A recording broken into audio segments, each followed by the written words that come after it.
attīstības komisāra Cecilija Malmström. Pēc tam jums būs iespēja uzdot jautājumus. Ladies and gentlemen, I would like to give the floor to Mr. Edgars Rinkēvičs, the Foreign Minister of Latvia. And afterwards, Commissioner Malmström will be given the floor. Good afternoon, dear journalists, ladies and gentlemen. We have just ended the Informal Foreign Affairs Council trade meeting, and I have to say that we had a very wide agenda. Yesterday we met the Director General of the WTO, and we discussed issues related to the preparation of the ministerial meeting of the World Trade Organization. And these were the issues in relation to free trade negotiations and the Doha development agenda. I have to say that as the European Union, the ministers and also the Commissioner said that we wanted to conclude the negotiation process which has started in 2001. We would like to promote the global free trade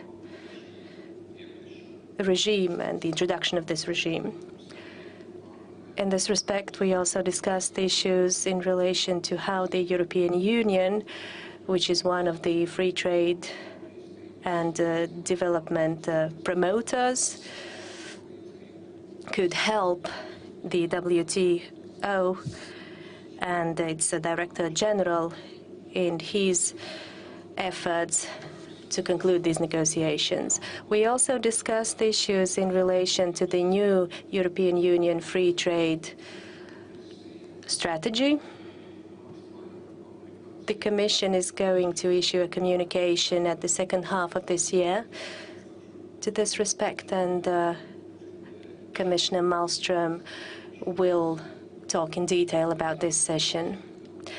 And finally, we discussed issues in relation to the status in our negotiations with Japan and Vietnam related to free trade. We have a very good progress in negotiations with Vietnam, and we hope to conclude these negotiations very soon. Of course, I would like to see a speedy conclusion of the negotiations with Japan, but of course there are a lot of issues still ongoing. And we will have to continue discussing these issues. Even though we see some progress, there are still very many issues that we need to discuss further on. And of course, the most popular subject on both sides of the Atlantic is the free trade agreement, or the TTIP.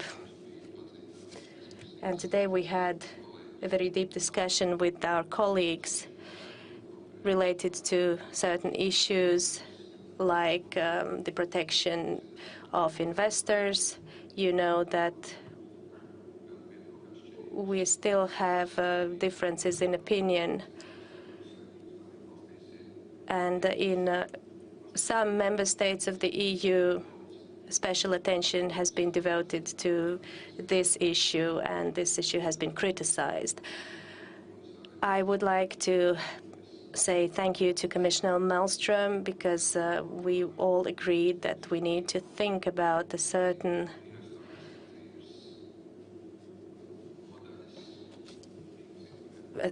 reform of investor protection. And we shouldn't forget that the conclusion of this agreement, both from the political and economic point of view, is in the interest of the European Union. I believe that we have reached some progress in aligning our opinions. I think we are approaching to a common understanding in the EU and also in our negotiations with the United States. There is some progress. Of course, during our presidency, and I believe also during the Luxembourgian presidency, these negotiations will not be concluded, but from our part, as the presidency, we showed that we are ready to offer our help, and we will discuss these issues on the 7th of May in the meeting in Brussels, the informal summit in Brussels, the Informal Trade Council. And we will also talk about the free trade agreement in general as well. And I would also like to stress that we are very grateful to Commissioner Malmström and to the Commission as a whole in relation to promoting openness in these negotiations, in dispelling a certain myth about these negotiations and about sparing the truth. And I would like to thank especially Commissioner Malmström, who is the main negotiator and who has been politically very determined. And I promise to give my support to Commissioner Malmström further on. And I hope that during this year we will be able to proceed and to make some progress in initialing this agreement. Of course, we cannot step back on our interests or calendar, but of course we understand that we should not postpone or prolong these negotiations. These internal discussions have been very fruitful. Some progress has been reached, but of course there is a lot still to do.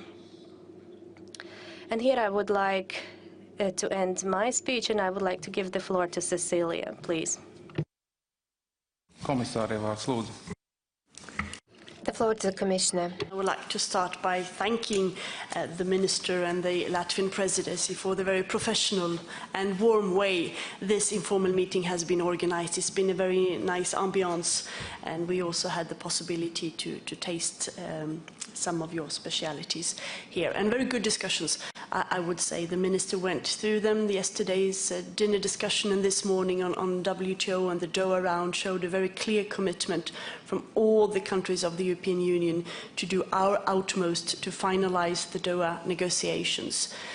We, of course, as the biggest economic bloc in the world, we have a special responsibility to make sure that we can contribute. Now, it's not only in our hands, but we will be working with the Director General Azevedo to support him to achieve a good, balanced deal with a focus on the poorest countries of the world. And the aim is, of course, to get a political agreement at the ministerial conference in Nairobi in December.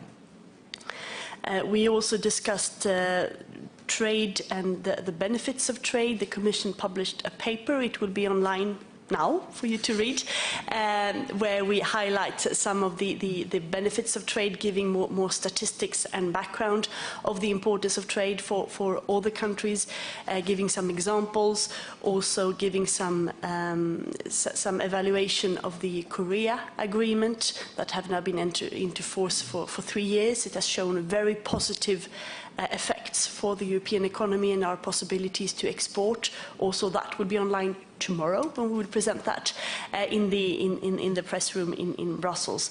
31 million people in the EU are employed in trade-related jobs, and these jobs tend to be better paid, more qualified, and we need, of course, more of those jobs, and that's why it's so important to have a broad and ambitious trade agenda. 90% of growth globally will come from outside Europe the coming years. So we need to be there, and trade will have an increasingly important part in our aim to recover in our economy. And that is why, as the Minister referred to, we will publish later this fall a communication on our trade priorities, making the narrative for trade, but also highlighting our different priorities, both when it comes to the bilateral, plurilateral and multilateral agenda, but also strategic partners in our neighborhood and elsewhere, making clear the economic case for trade, for jobs, for growth, for investment, for possibilities, but also increasingly trade is a political it is foreign policy related, I would say. Trade has a very important role to play to fight poverty in the world, and also to promote the values that are very important to us in the European Union when it comes to sustainable development, the rule of law, human rights, labor rights, etc. And we will discuss how we can merge those two aims in an even better way globally.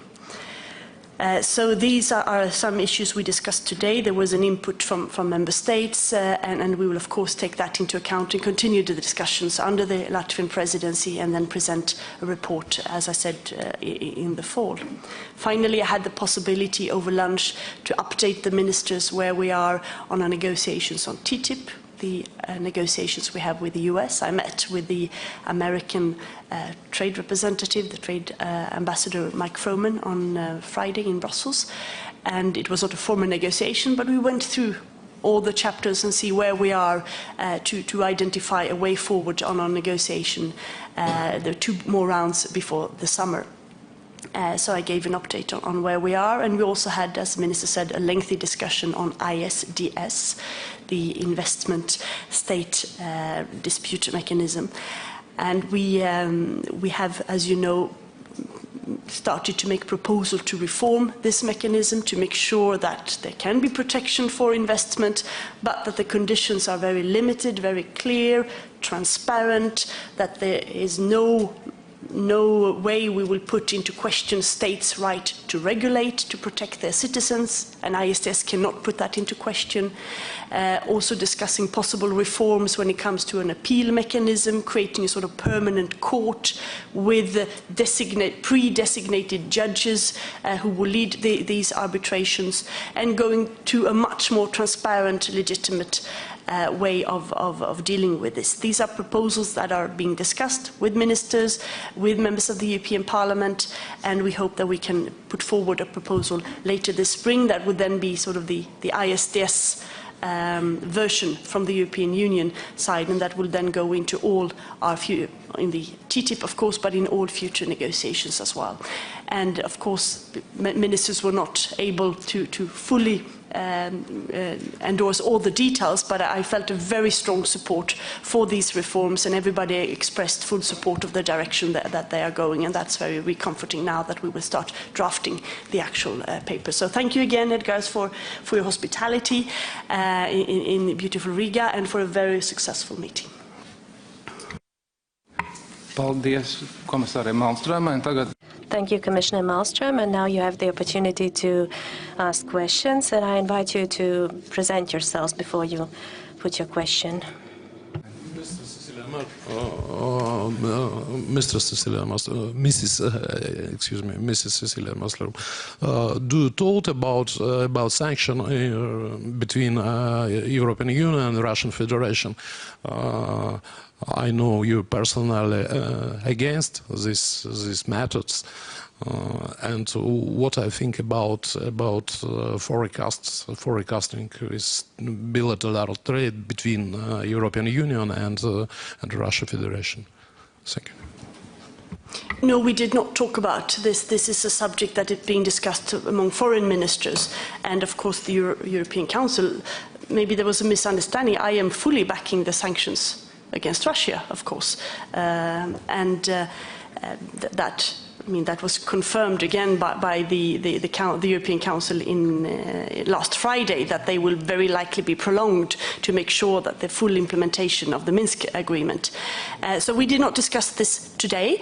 On the trade relations with Russia, well, first of all, we need to see that Russia fulfills all its commitments in the WTO. There are several irritants between the EU and Russia there, so we need to address them. Then, if we are to discuss any further deepening of our trade relations, well, that is related to the full respect from Russia's side for the implementation of the Ukraine agreement with us. So first that has to take place, and then we can possibly start discussing at a later stage. I have met with the minister from the Russian side, made this very clear to him, and we have agreed on meeting again to discuss practical solutions to the implementation of the Ukraine agreement, while making very clear that this agreement is done between Europe and Ukraine. It is not for Russia to amend it, but if there are practical agreements that can be made as stated in the Minsk agreement, we are of course willing to look at some of the Russian concerns. Thank you. Could you please introduce yourself before you ask the question? Thank you. Here you go. Thank you. Linnea Vladimir for EU Trade Insights. Commissioner, on Japan, Vietnam, and I think also India was briefly discussed. Vietnam, I think they wanted to conclude by the end of this month. There's a negotiating round going on this week.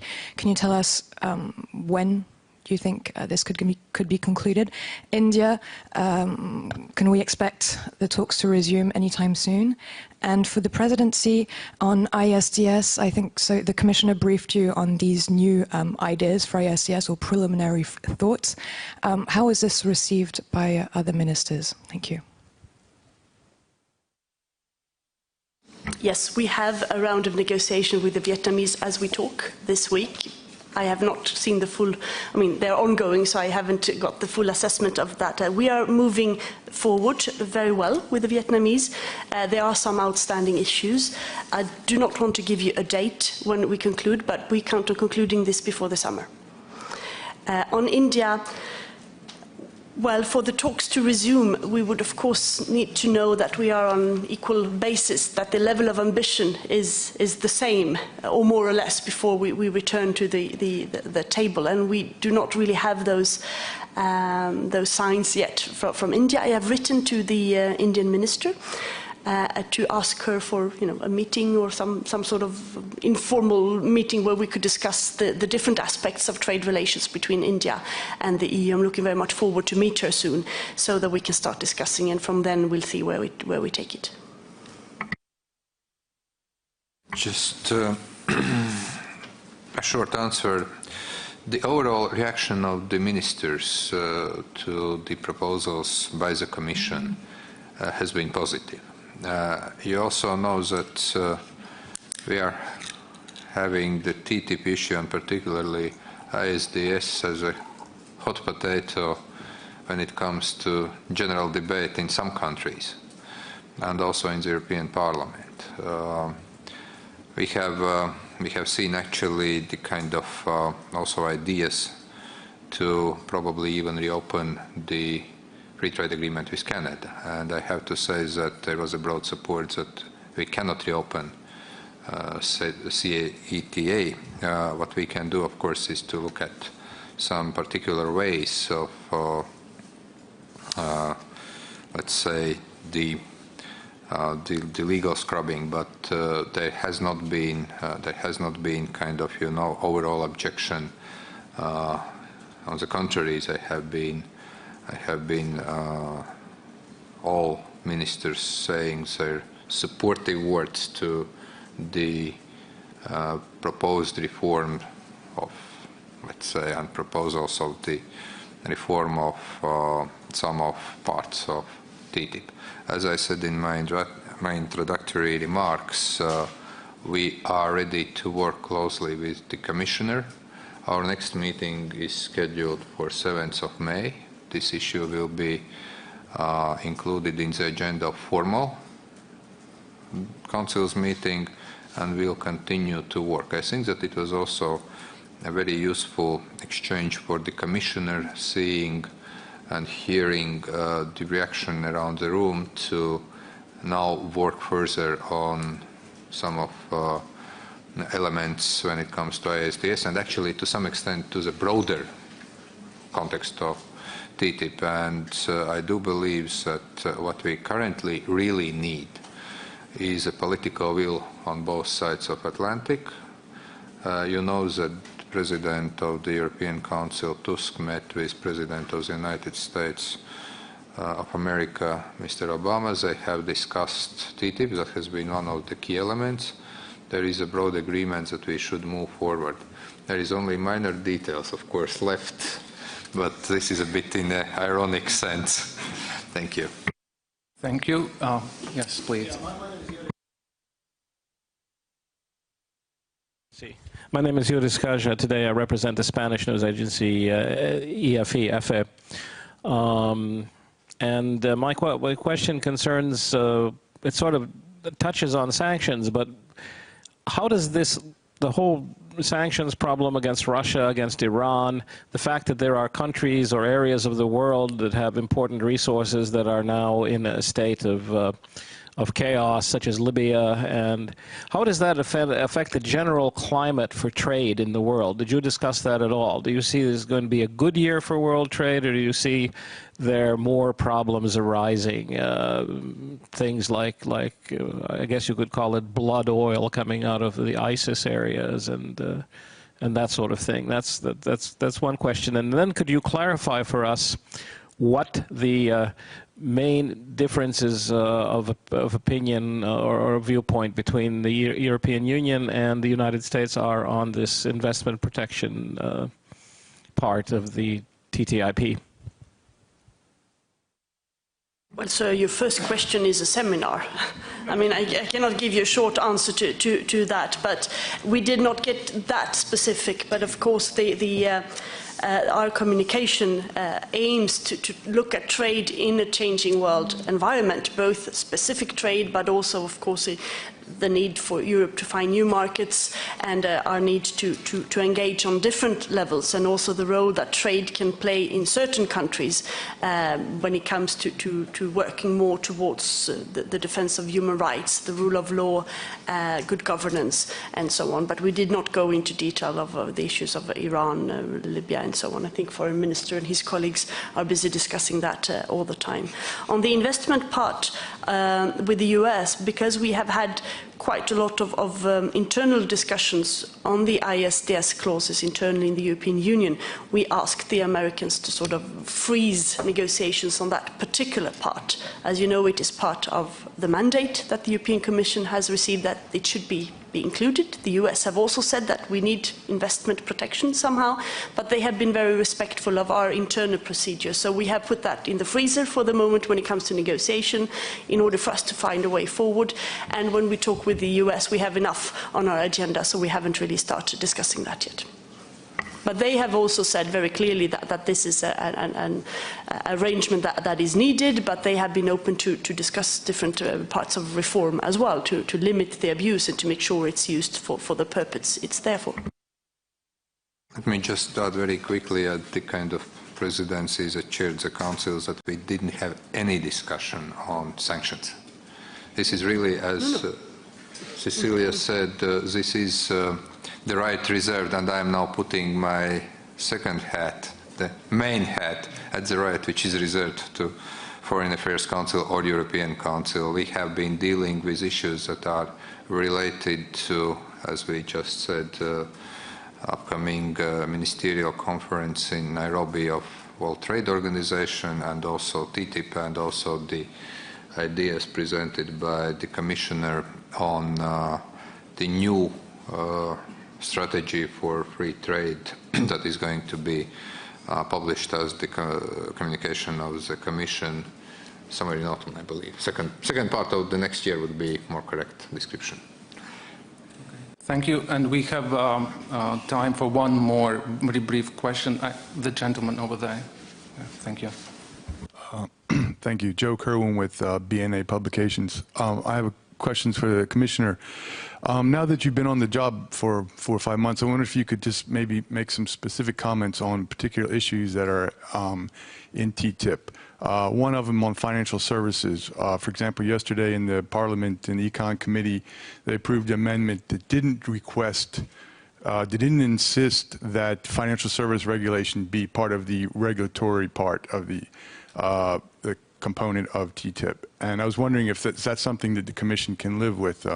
Obviously, that's an issue in dispute with the U.S. as they are opposed to it. Second thing, you mentioned back in your speech in November before the Trade Committee to work for if I quote you correctly, a historic compromise on geographical indications. And I was wondering if you could just give us some idea of what you meant by a compromise in geographical indications, because as far as I can see, doesn't seem to be much of that in the works. And just one last question for the presidency. You mentioned that that there wouldn't be an agreement in TTIP even under the Luxembourg presidency, and that seems to. I was a bit confused by that because the Council just made a declaration last week on Friday saying that calling for the end of TTIP by the end of this year. So are you saying that that's really not going to happen, or or if you could explain that, that would be good. Thank you. I'll just start very shortly. I said that we have seen good progress, but I've also said that during today's discussion, when it comes to a lot of issues, and we were talking extensively today about ISDS, but let's not forget there are also many other issues on the table. Public procurement when it comes to our position vis-à-vis United States, also food safety standards, or we know that under the name of GMOs, that is also obviously an issue in some countries, and also those issues have been discussed. So what I've said is that the general mood in the Council was that we have to do our best to get to the agreement, as European Council has said. But we also don't want the agreement just because, or just for the sake of the agreement at that timeline. We also have our publics, we have our interests, and we have to take that into account. So we have been discussing the overall strategy, how to achieve the agreement, but we cannot exclude that it may take longer.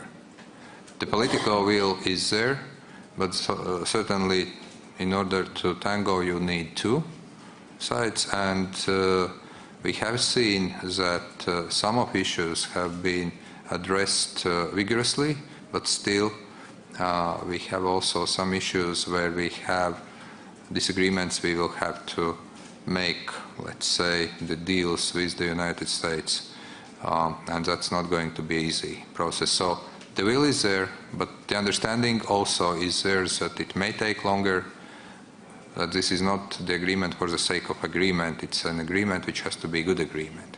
That was a general sense when it comes to today's discussion.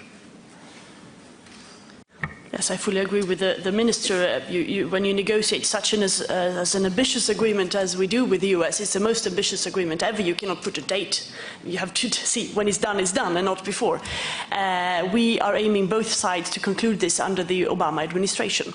That depends, of course, on the speed of the actual negotiations, and then there are lots of politics playing in. For instance, an electoral agenda in the US, whether this is possible or not. This is my aim, but I cannot give you a date. It has to be a good deal rather than a quick deal. If we can combine it, fine.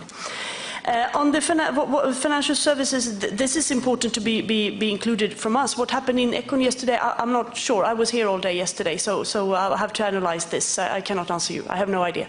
And on geographical indications, I do not think I used the word historical compromise, because GIs is one of the main, it's a very important offensive interest for the European Union, and we need to find a solution to that with the Americans. We have not entered the hardline of those negotiations yet, and what will come out of this is too early to say, but this is a very important priority for our member states. Thank you, Commissioner. Thank you, Minister. This concludes the press conference. Thank you. Thank you very much.